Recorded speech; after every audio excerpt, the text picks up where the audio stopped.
स्वागत है। जानते हैं कि इस चैनल पर केमिस्ट्री से रिलेटेड वीडियो अपलोड की जाती है। इससे पहले मैंने आपको 2021 का क्वेश्चन आंसर हमने प्रोवाइड किया है। आप अगर नहीं देखें तो आप पिछले वीडियो लेक्चर में आप देख सकते हैं। और आज के वीडियो लेक्चर के अंतर्गत मैं आपको 2020 का जो पूछा हुआ क्वेश्चन है, मैं उसका आपका आंसर 100% सही बताने की कोशिश कर रहा हूं। तो आइए शुरू कीजिए, मेरे साथ 1 मिनट लगातार बने रहिए, आपको तैयारी अच्छी खासी हो जाएगी। ठीक है, तो आइए, ऑब्जेक्टिव है पहला क्वेश्चन आप इसमें यहाँ है, कहता है कि एल्केनल का समान सूत्र होता है। मतलब एल्केनल मतलब क्या, यहाँ कहने मतलब ये है कि जैसे एल्डिहाइड का जो फंक्शनल जो ग्रुप होता है CHO होता है, उसका कॉमन फार्मूला क्या होगा इसमें। तो इसमें जो ऑप्शन दिया उसके अकॉर्डिंग होगा, क्या होगा इसका, B होगा, CnH2nO होगा। ठीक है, चलिए सेकंड कहता है कि COOH जो ग्रुप है, इसके अलावा एमिनो अम्ल में पाया जाता है। तो वो क्या पाया जाता है, वहाँ NH2 ग्रुप पाया जाता है। ठीक है, तो सेकेंड का B होगा, NH2 होगा। थर्ड कहता है अभिक्रिया N2 + 3H2O रिएक्शन करके अमोनिया देता है, और यहाँ कैलोरी जो ताप एनर्जी निकलती है, उसमें ताप बढ़ाने पर अमोनिया के उत्पादन में बढ़ोतरी होगा कि घट जाएगी।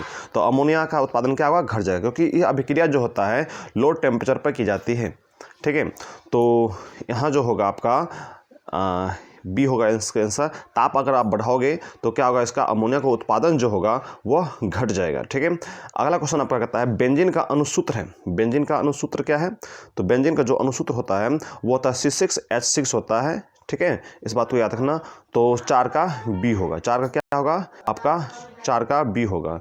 चलिए 5 कहता है निम्न में कौन मिथॉक्सी मीथेन का सूत्र होता है। तो मिथॉक्सी मीथेन मतलब क्या, डायमिथाइल ईथर। ठीक है, तो मिथॉक्सी मीथेन का इसमें जो सूत्र होगा वो आपका B होगा। क्या होगा जी, B होगा, 5 का B होगा। चलिए 6 कहता है निम्नलिखित में कौन धातु अम्ल से अभिक्रिया कर हाइड्रोजन गैस मुक्त नहीं करता है। तो देखिए इसमें जो ऑप्शन होगा इसका C होगा, क्या होगा, कॉपर। आप हमेशा इस चीज़ को याद रखिएगा, सोना, चांदी, कॉपर, प्लेटिनम, ये कभी भी अम्ल से अभिक्रिया करके हाइड्रोजन मुक्त नहीं करता है। ठीक है, जैसे अभी मान लीजिए आपको कॉपर इसमें ऑप्शन दिया हुआ रहेगा। ठीक है, अभी दिया हुआ है, तो अगर आपका इसमें दिया रहेगा सोना, चांदी, प्लेटिनम, कॉपर ना, तो इसमें से अगर कोई भी ऑप्शन इसमें है तो उसी में आप टिक लगाइएगा। तो इसमें क्या होगा, कॉपर। कॉपर कभी भी एसिड के साथ अभिक्रिया कर हाइड्रोजन गैस मुक्त नहीं करता है। चलिए अगला है आपका कहता है कि उजला और पीला फास्फोरस है। तो उजला और पीला फास्फोरस क्या होता है, अपरूप होता है। क्या होता है जी, अपरूप।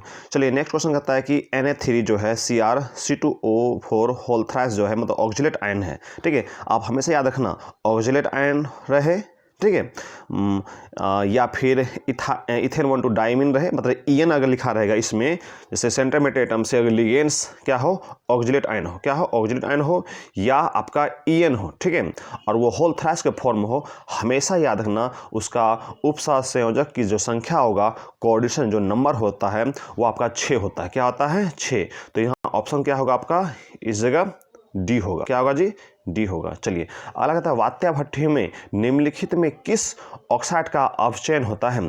तो आयरन का ऑक्साइड का अपचयन होता है। ठीक है, Fe2O3 का ना, अगर ऑप्शन रहेगा तो वो टिक लगाइएगा।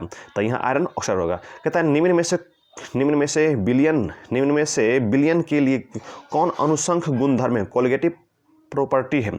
तो यहाँ होगा प्रासरण। क्या होगा जी, प्रासरण, जो ऑप्शन में आपको दिया हुआ है। चलिए अगला क्वेश्चन कहता है कि सिरका में कौन सा अम्ल पाया जाता है। तो सिरका में एसिटिक एसिड पाया जाता है, समझ गए, जिसको हम इथेनोइक अम्ल कहते हैं।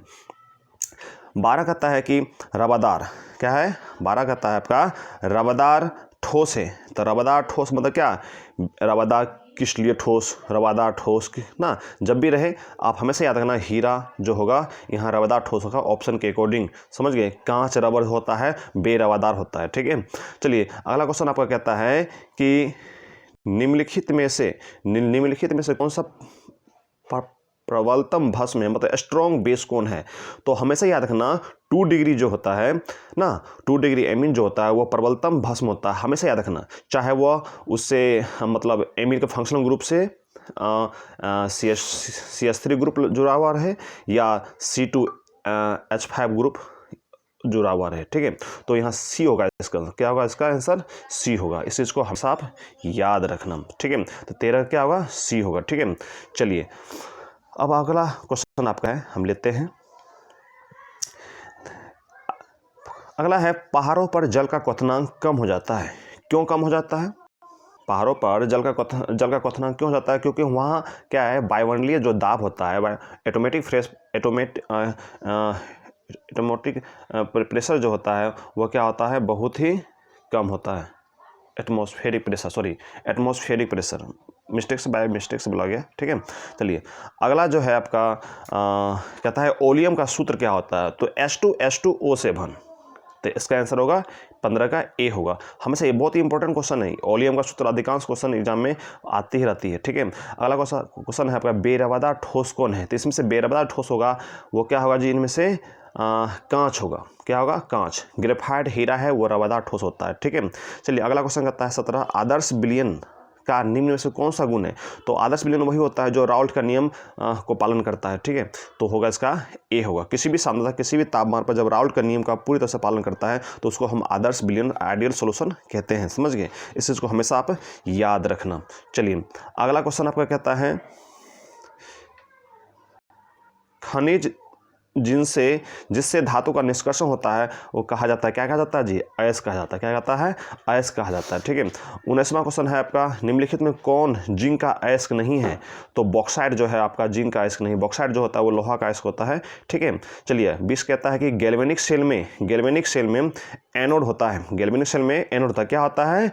ऋणात्मक इलेक्ट्रोड होता है। आप हमेशा याद रखना, गैल्वेनिक सेल दे या इलेक्ट्रोकेमिकल सेल दे या डेनिल सेल दे, हमेशा याद रखना लोन, क्या याद रखना? लोन, LOAN, ठीक है। L मतलब लेफ्ट, O मतलब ऑक्सीडेशन, A मतलब एनोड, N मतलब निगेटिव, मतलब एनोड पर हमेशा निगेटिव चार्ज होगा, ठीक है, और कैथोड पर क्या होगा? पॉजिटिव चार्ज होगा, समझ गए। इस बात को हमेशा याद रखना। चलिए अगला क्वेश्चन कहता है कि निम्नलिखित में कौन सा कथन सही है? तो सभी अयस्क खनिज होते हैं, सभी अयस्क, हाँ सभी अयस्क जो होते हैं वो खनिज होते हैं, लेकिन सभी खनिज अयस्क कभी नहीं हो सकता है, इस बात को आप हमेशा याद रखना। चलिए अगला क्वेश्चन कहता है आपका, किसी भी पदार्थ की क्रिया करने की दर निर्भर करता है, किस पर निर्भर करता है? वह सक्रिय द्रव्यमान पर निर्भर करता है, एक्टिव मास पर निर्भर करता है, समझिए। इस बात को हमेशा याद रखना। प्रथम कोटि की अभिक्रिया के लिए T हाफ मतलब हाफ लाइफ पीरियड ना, हाफ लाइफ जो होता है, हाफ लाइफ T हाफ का मान होता है, इसमें ऑप्शन जो है गलत दिया हुआ है, ठीक है ना। होना कितना चाहिए आपका? होना चाहिए 0.693/K, ठीक है, ये होना चाहिए। तो इसमें ऑप्शन उस तरह तो नहीं है, लेकिन अगर इसमें ऑप्शन इस तरह दिया हुआ है तो इसको हम, हो सकता है इसमें कहीं प्रिंटिंग में मिस्टेक हुआ दिया हुआ हो, तो हमें लगता है कहीं बी होना चाहिए, क्योंकि 8 है उसमें, तो 693 आप इसमें टिक लगाइएगा, ठीक है, ऑप्शन के अकॉर्डिंग, समझ गए। चलिए लेकिन अगर ऐसा होगा तो आपको ये आंसर यही लगाना होगा, 6.693/K, समझ गए। अगला क्वेश्चन कहता है कि कीटोन जो है, कीटोन का हम जब रिडक्शन कराते हैं लिथियम एल्युमिनियम हाइड्राइड की उपस्थिति में, उसको जब जलांशन कराएंगे तो उसको क्या प्राप्त होगा? तो सेकेंडरी अल्कोहल प्राप्त होगा, हमेशा याद रखना। और जब भी आप क्या कहते हैं एल्डिहाइड को आप रिडक्शन कराओगे लिथियम एल्युमिनियम हाइड्राइड की उपस्थिति में तो वह प्राइमरी अल्कोहल देगा, इस बात को आप हमेशा याद रखना, समझ गए, ठीक है। तो यहाँ कीटोन जो होगा 2 डिग्री एमीन देगा। चलिए कहता है HCP इकाई सेल में परमाणु की संख्या कितनी होती है? हमेशा याद रखना, HCP, FCC, CCP में जब भी होगा नंबर ऑफ एटम होगा वो कितना होगा? 12 होगा, 12 होगा। इसका बहुत ही इंपॉर्टेंट क्वेश्चन है, बार बार पूछता है, समझ गए, याद रखना इस चीज को। अगला कहता है कौन सा कार्बनिक यौगिक सिल्वर मिरर जांच देता है? तो फॉर्मिक एसिड है, HCOOH। अगर इस ऑप्शन में अगर रहेगा एल्डिहाइड भी रहेगा, तो अगर ये एसिड नहीं होता, एल्डिहाइड होता, तो आप एल्डिहाइड पे टिक लगाता, ठीक है। चलिए यहाँ एसिड जो फॉर्मिक एसिड जो होता है वो सिल्वर मिरर मतलब क्या? सिल्वर जो है आपका मिरर टेस्ट देता है, ठीक है। चलिए अब अगला क्वेश्चन आपका है, आप टॉलरेंस रिएजेंट जब पढ़ोगे तो आपको समझ में आ जाएगा। चलिए अगला क्वेश्चन कहता है निम्न में से किसमें टिंडल प्रभाव नहीं पाया जाता है? तो टिंडल प्रभाव चीनी के घोल मतलब क्या? ट्रू सॉल्यूशन में, विलयन में ना, वो टिंडल प्रभाव नहीं पाया जाता, इस बात को हमेशा याद रखना। अगला क्वेश्चन कहता है कि कीटोन का क्रियाशील मूलक कौन है, मतलब कौन सा फंक्शनल ग्रुप है? तो कीटोन का यही होता है, ए होगा, मतलब क्या? कार्बन ऑक्सीजन डबल बॉन्ड और कार्बन से 2 वैलेंसी क्या होता है? जुड़ा रहता है, ठीक है ना। तो ये कीटोन का फंक्शनल ग्रुप होता है। चलिए अगला क्वेश्चन कहता है कि निकेल में NiCO 4 में निकेल का ऑक्सीकरण संख्या कितना होगा, ऑक्सीडेशन नंबर, ठीक है, ऑक्सीडेशन नंबर कितना होगा निकाल लो।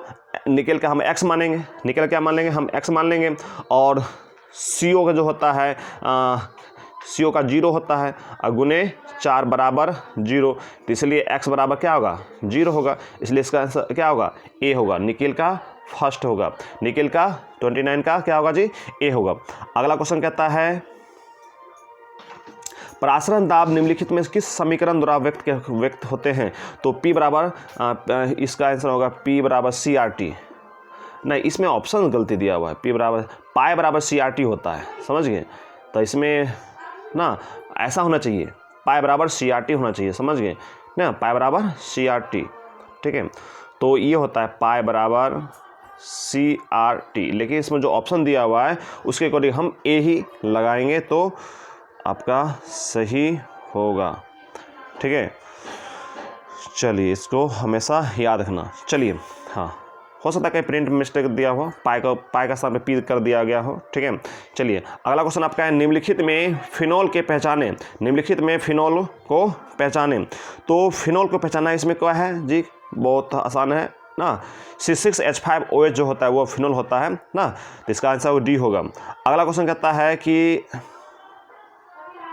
अर्धपारगमी झिल्ली से परासरण क्रिया में निकल जाते हैं, तो वो सॉल्वेंट का पार्टिकल क्या होता है निकल जाते हैं, ना कि सॉल्यूट के पार्टिकल। सॉल्यूट के पार्टिकल बड़े होता है जिस कारण से वो SPM से नहीं निकल पाता है, लेकिन सॉल्वेंट का पार्टिकल जो होता है वो आसानी से क्या होता है SPM से पास हो जाता है, ठीक है, इसमें क्या हो विलायक के अणु होगा। अगला क्वेश्चन कहता है निम्नलिखित में कौन एल्डोल संघनन में भाग लेता है, मतलब एल्डोल संघनन, एल्डोल कंडेंसेशन बहुत ही इंपॉर्टेंट नेम रिएक्शन होता है, आप इसको याद रखना, इसमें जब भी कोई भाग लेगा तो आपका क्या होगा क्या कहते हैं जिसपे अल्फा हाइड्रोजन होता है, ठीक है, तो अल्फा हाइड्रोजन कब होगा जब अल्फा कार्बन होगा, ठीक है, इसमें कौन होगा जी B होगा, ठीक है ना, एस्टल्डिहाइड हमेशा याद रखना, 33 का क्या होगा 33 का B होगा। चलिए अगला क्वेश्चन कहता है रासायनिक अधिशोषण अभिक्रिया है, रासायनिक अधिशोषण के केमिकल एडसॉर्प्शन रिएक्शन होता है, क्या होता है अनुत्क्रमणीय होता है, इरिवर्सिबल होता है, एक बार अभिक्रिया हो जाएगा तो फिर तुम्हारा ये प्रोडक्ट से रिएक्टेंट में कन्वर्ट कभी नहीं हो सकता है। अगला क्वेश्चन कहता है निम्नलिखित में किसकी आकृति चतुष्फलकीय होती है, किसकी आकृति चतुष्फलकीय होती है, तो इसमें होगा D होगा। हमेशा याद रखना जब टेट्राहेड्रल ज्योमेट्रिकल शेप हो ना और ना तो उसमें हमेशा याद रखना कि लिगेंड जो होता है वीक लिगेंड होता है, और वीक लिगेंड अगर सेंटर में एटम जुड़ा हुआ रहेगा तो चतुष्फलक होने का चांस बेसी रहता है, ठीक है, इसका ट्रिक है, ठीक है, तो आप जब क्लास करोगे तो उस तरह आपको बता दिया जाता है, ठीक है। तो इसमें जो ऑप्शन दिया हुआ है इसमें क्या होगा NiCl4 बहुत इंपॉर्टेंट है, इसको याद रखना, समझिए अच्छे। अगला क्वेश्चन कहता है आवर्त सारणी के ग्रुप में, आवर्त सारणी के ग्रुप 16 में ऑक्सीजन के अलावा कौन सा तत्व होता है, तो सल्फर होता है, कौन सा है सल्फर ना, ऑक्सीजन सल्फर सेलेनियम सब जो होता है ना, ठीक है, तो ये सब आता है उसमें, ठीक है। अगला कहता है एनिलीन में पाई बॉन्ड की संख्या कितना होगा, एनिलीन में पाई बॉन्ड की संख्या कितना होगा, देखिए एनिलीन बनाओगे देखो यहाँ ऐसे ऐसे ऐसे ऐसे ऐसे ऐसे ऐसे ऐसे, यहाँ लग गया तुम्हारा NH2। हमेशा याद रखना जितना डबल बॉन्ड होगा उतना पाई बॉन्ड होगा, तो कितना डबल बॉन्ड है इसमें देखो बेंजीन में 1 2 3 ना जी, तो कितना होगा इसका आंसर 3 होगा ना। और वही अगर पूछते इसमें ना सिग्मा बॉन्ड तो आप सिंगल बॉन्ड देख लोगे जितना उसके अकॉर्डिंग निकाल लोगे। चलिए अगला क्वेश्चन कहता है कि निम्नलिखित में से कौन सा ऑक्साइड लोह चुंबकत्व प्रदर्शित करता है, फेरोमैग्नेटिज्म प्रदर्शित करता है, शो करता है ना, तो वो ये होगा CrO2 होगा, ठीक है। चलिए अगला क्वेश्चन कहता है CONH2 ग्रुप को कहा जाता है क्या, एमिडो ग्रुप कहा जाता है, क्या कहा जाता है जी एमिडो ग्रुप। चलिए अगला क्वेश्चन एल्कोहल में सक्रिय क्रियाशील मूलक है, क्या होगा अल्कोहल में सक्रिय क्रियाशील मूलक होगा, उसका फंक्शनल ग्रुप क्या होता है अल्कोहल का OH नहीं होता है जी ना, तो OH होता है, ठीक है, इसका आंसर क्या होगा जी OH होगा। चलिए अगला क्वेश्चन कहता है कि किसी भी अभिक्रिया में उत्प्रेरक क्या करता है, देखो उत्प्रेरक का काम होता है अभिक्रिया का रेट ऑफ रिएक्शन को बढ़ा भी देना घटा भी देना, समझ गए, तो इसका आंसर C होगा। क्या होगा, बहुत सारा आंसर में आपको देखिएगा दिया रहता है अभिक्रिया में घटा देता है, अरे घटाता भी है और बढ़ाता भी है, ठीक है, तो अभिक्रिया का वेग को बढ़ाएगा भी और क्या करेगा घटाएगा भी। एंड लास्ट क्वेश्चन आपका दिया हुआ है, कहता है कि निम्नलिखित में कौन सा हैलोजन प्रबलतम ऑक्सीकारक है, कौन सा स्ट्रॉन्ग ऑक्सीडाइजिंग एजेंट है, तो फ्लोरीन F होगा। बहुत ही इंपॉर्टेंट क्वेश्चन है, F समझ गए, इसको याद रखना, समझ गए ना। तो निम्नलिखित में सबसे ज़्यादा अगर कोई ऑक्सीडाइजिंग एजेंट जो स्ट्रॉन्ग होता है वो क्या होता है, फ्लोरीन होता है, ठीक है, इस बात को आप हमेशा याद। आशा करता हूँ कि आपको समझने में किसी प्रकार दिक्कत नहीं हुआ होगा और आपको मैं कहता हूँ कि 100% मैंने आपको आंसर जो दिया है आपको सही दिया है और आपसे इस आंसर से आप सेटिस्फाई होंगे।